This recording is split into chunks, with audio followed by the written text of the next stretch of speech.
Ce 18 décembre avait lieu au Plaza à Bruxelles une conférence sous forme de petit déjeuner organisée par la Fédération Horeca Bruxelles. À l'ordre du jour, deux sujets du moment, la City Tax et la Black Box.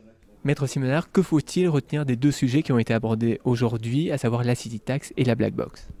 Alors tout d'abord en ce qui concerne la City Tax, à savoir la taxe sur les établissements hôteliers, il y a des moyens de droit pour pouvoir agir à l'encontre des illégalités que les règlements taxes comprennent au sein des différentes communes de la région de Bruxelles-Capitale.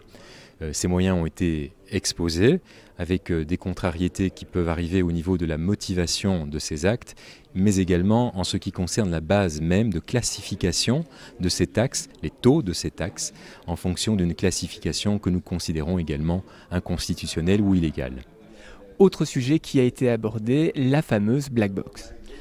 Alors, jusqu'à présent, on sait qu'à partir du 1er janvier et jusqu'au 28 février 2015 selon l'administration, il faut pouvoir s'inscrire en tant que restaurateur dans ce système de caisse enregistreuse. Ça, c'est une certitude. On ne peut pas violer la loi et on ne peut pas inciter à ce qu'elle soit violée. En revanche, on peut faire valoir ses droits.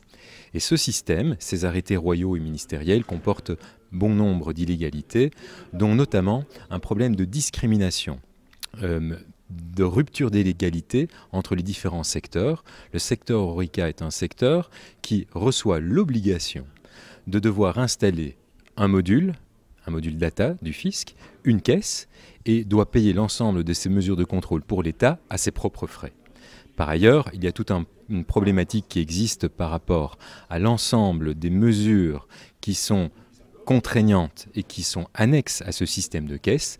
Exemple, vous ouvrez le tiroir caisse à quelques reprises par erreur, un stagiaire ou un interne, un apprenti se trompe, à vous de démontrer qu'en réalité il s'agissait d'une erreur et pas autre chose.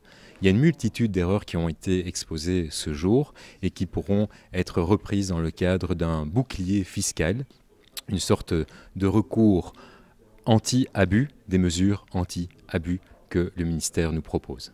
Alors concrètement, qu'est-ce que la fédération du coup propose contre cela?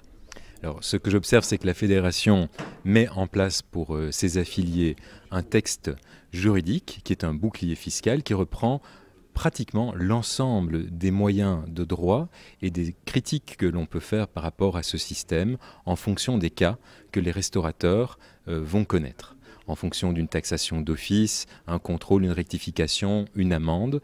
À chaque reprise, ils ont un texte qui est commun pour tous les restaurateurs qui pourront faire valoir par le biais de leur défense si d'aventure ils étaient attaqués.